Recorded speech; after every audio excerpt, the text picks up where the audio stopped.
That's right. It is the 8:05 post show for the Lexus Trestles Pro, presented by Outerknown. Day number 2 of competition. Molly Picklum out of the quarterfinals into the semifinals, our last heat of the day. We'll get a word from Pickles just in a moment, but it's been a grand day. Joe Vaughan also there. North Shelley had a great day here at Lowers Trestles. Joe Vaughan, he'll be in the men's quarterfinals when we return to competition. Hi, I'm Kaipo. This is Rosie Hodge. That's Jesse Mendez, and we're going to talk pro surfing. And today was an incredible day of performance professional surfing. Jesse, I'm losing my voice right now because I was yelling and screaming so often today. I mean, I feel like I was in the same way, and I feel like the heats that I wasn't actually on the broadcast, they were even better. Like we had the Filipe and Griffin, Italo, and Joe Vaughan, and I was watching that from the beach, and it was just perfect conditions and amazing surfing. Yeah, Rosie, what did you think about today? Oh my gosh, I mean, I feel like I've lived like 3 lives just going through all the motions and the emotions today, because like you said, when you're on the beach and you're absorbing it from, you know, a spectator's perspective, it was just electric throughout the day. So big thank you to the athletes, because everyone put on such a great show. Yeah. And you know what? Thank you, Trestles. Oh, it was silky smooth this morning, Jesse. Just beautiful, and the perfect size too. Not too big, not small, grovelly, but just the perfect size for high performance surfing. Yeah, and I felt like we had a few heats that were kind of on the slow side, but most of them were pretty consistent. Like at least like there's lows in between the sets, but when the sets came, they were showing up, and the boys and girls were blowing up. Yeah, and speaking of the women, women's quarterfinal number 1, Rosie, is the battle of the new school right there, with Caity Simmers coming up against Erin Brooks in that quarterfinal number 1. This is a very competitive heat, you guys. I mean, you think about their head-to-head matchups and their statistics. Erin Brooks has beaten Caity Simmers twice in the quarterfinals. So this one really, Caity looking for that redemption. And she didn't have it all her own way. She had to fight for this win. It really came down to that last wave for her to turn the heat and take away the win into the semifinals. Yeah, both of these women looking very sharp, Jesse. Very sharp. It's just, I think the point of difference was just wave selection. Caitlin Simmers just kind of wasn't a good rotation for those rides early in the heat that kind of made the difference. Obviously, fierce competitor. Erin Brooks pushing that tail around, and this is my favorite part about this heat. The second turn here, it's kind of a setup for the closeout. Just cutting it short, redirecting, and putting her in a perfect spot for that tail blow. Yeah, Caity Simmers with a 6.83, 5.27, 12-point total of ticket into the semifinals. Let's take a look at the numbers here, Rosie. Pretty close heat. Yeah, extremely close heat. I mean, it was very competitive. Like we said, we didn't see like massive fireworks, but you can tell both of these women really wanted it. And I don't know, there's that little bit of competitive spark between them. Yeah, well, that sets us up for our first semifinal, which is going to feature Caity Simmers and the last heat winner of the day, Molly Picklum, coming up against Caity Simmers in that semifinal number 1. Yeah, that's right. Molly, congratulations. You're into the semifinals. And, you know, just looking at the performances so far today, depending on the heats, how accurate or how slow the heat would be, you'd get more opportunities. It seemed like a slow one out there between you and Lakey. Yeah, for sure. I felt like all day I was watching and I was getting so inspired by all the boys and they're ripping. And I definitely thought maybe we'd get some more waves, but I always know here at Lowers it can be really slow. And unfortunately, we had like a really long lull in the middle, and then at the end, nothing broke to let us fight it out. But yeah, obviously happy that I kind of got on some better waves and just did some turns and got the better scores. How much experience have you taken out not only from the finals, but actually seeing a lot of the greatest surfers in the world through the broadcast over the years at this event? Yeah, for sure. It's definitely not hard to find clips and inspiration and how to go about this wave. In saying that, though, it's got its own challenge. I know it's super rippable, but you kind of have to go through the whole repertoire and see what turns you're really going to do, and also iron some out, because you get to the lip and you're like, what do I want to do with this? You know, there's so many options. So yeah, every event has their challenges, but definitely there's so many good surfers to inspire and see how to go about it.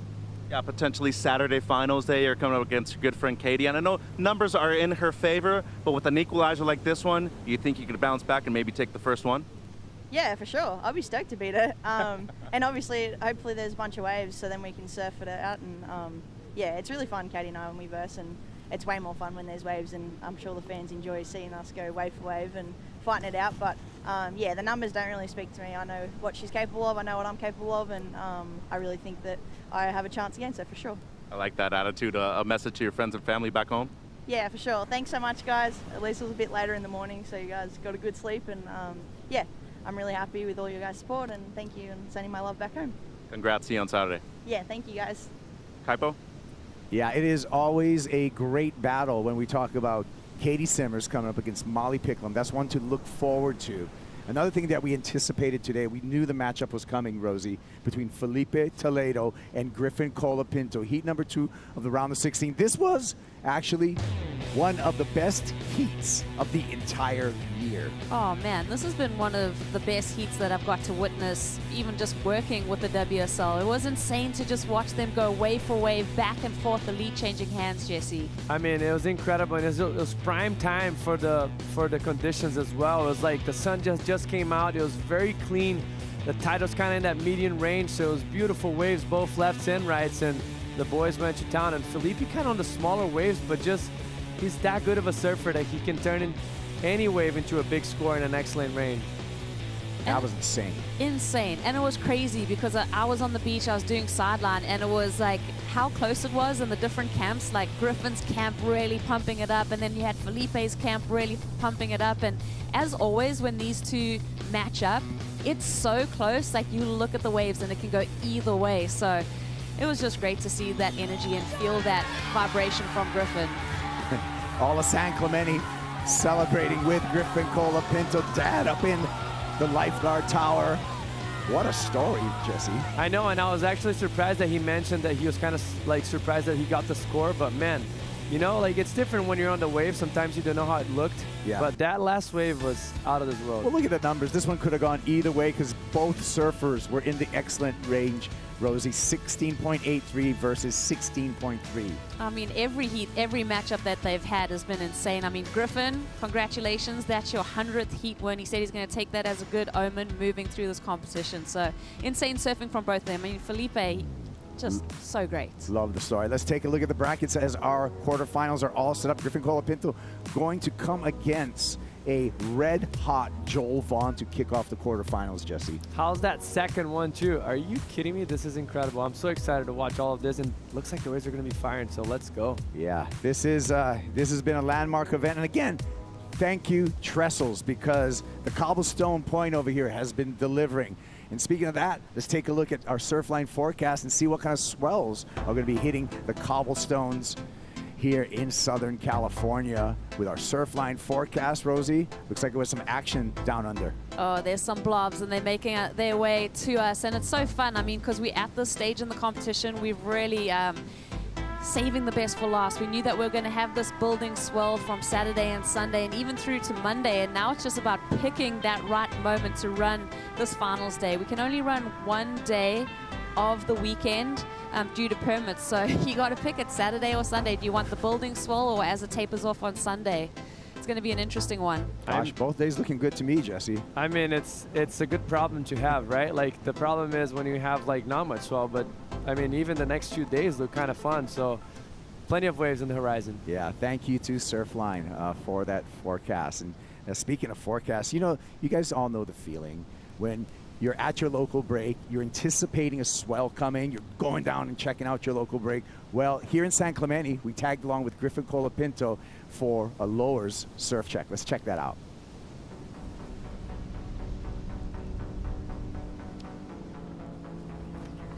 Our whole childhood was down here. So many good memories are like running through these bushes back here, like playing tag with our friends. It's got its own community, you know, like people you see every day surfing this wave, so you're always gonna have friends out in the water to surf with. To the north we got Pottins, uppers, and then lowers, boom, right here in the middle. The cobblestones kind of like, you can see how it kind of like forms out right here onto this peak, and then all the way out it has this like apex to it that makes it like break just on that one spot and then come along. It's just a perfect right and left high performance. You can be goofy, regular, you could have no airs, be really good at airs. It suits everybody's surfing really well. You just gotta surf to your strength. That's the takeoff zone right there. We got a little lineup on the freeway, and then you line it up with like this bush right here. I'm not gonna give all my secrets away, but a lot of people think it's like the easiest wave in the world, but there's little secrets to it still. This wave started out as just a right, probably like 40 or 50 years ago, and then out of nowhere this huge storm hit, and there's a bunch of cobblestones that like blew out from there, and then they all washed down to here, and then that's what ended up making the left really good. We just grew up learning how to surf here, forming our surfing here, watching this contest when we were younger. It's kind of like what made us want to become pro surfers. And then like trying to sneak into the competitors area, like somehow finagle a pass and like get in there or like climb a fence. It's pretty wild to be like doing what we love for people. The community here is so rad and like love surfing so much. So yeah, it'll be fun to see everyone getting behind us.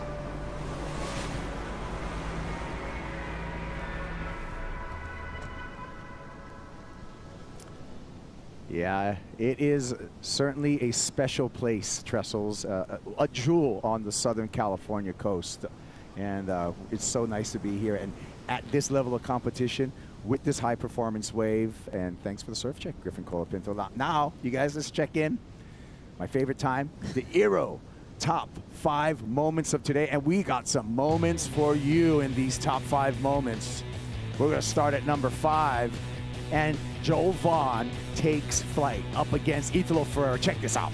Oh, right over his competitor right there. And this heat was another one of those ones where it was going back and forth. Joel really had to turn it. They were trading 8s and 7s. So amazing to see Joel finding this kind of form and really doing his best surfing of the whole season. Incredible. Number 4, Sawyer Lindblad and her performance in the women's elimination round, Jesse. I love that carve, like the extension, how tight she started, and then she opened up with that inside rail, drove through the fins. Just solid. Amazing surfing from Sawyer and just very composed, freed up. A vicious backhand attack by the local San Clemente girl here in the glassy morning conditions. This was very clutch from her as well to be able to get that wave under priority and better her position, because otherwise she would have lost that heat because Bella was right behind her.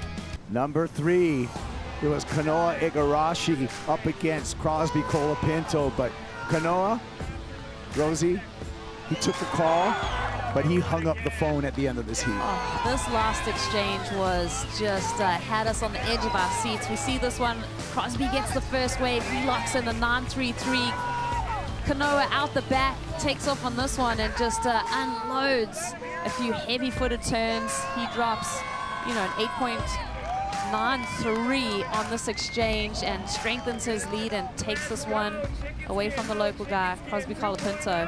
Yeah, and what a challenge. Highest wave of the day in this heat, but still not enough for Crosby Colapinto. But like I said, Kanoa, vicious all the way to the end and just goes ring, ring. Oh no, hang up.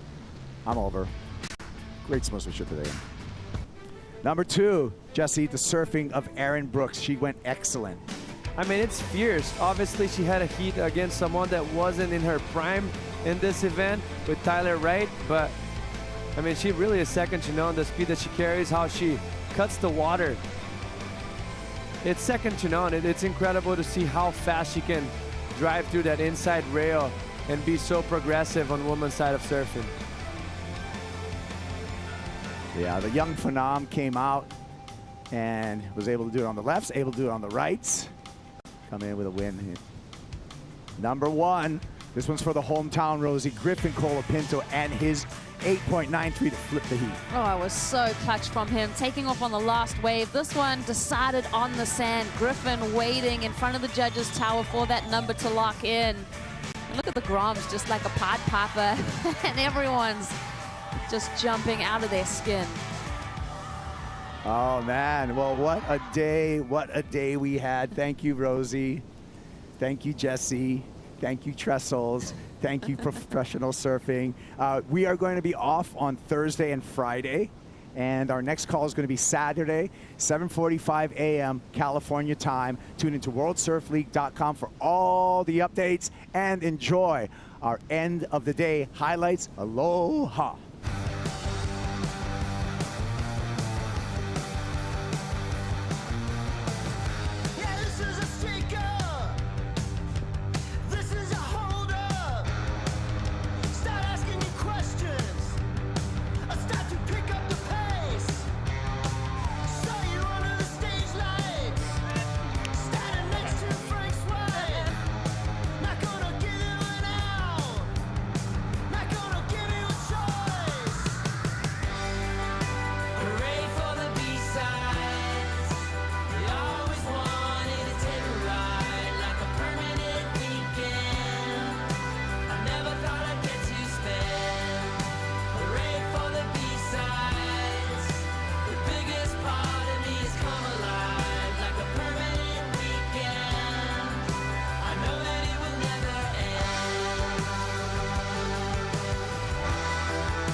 This copyrighted event broadcast is produced by the World Surf League for broadcast around the world and may not be retransmitted, reproduced, rebroadcast, or otherwise distributed or used in any form without the written consent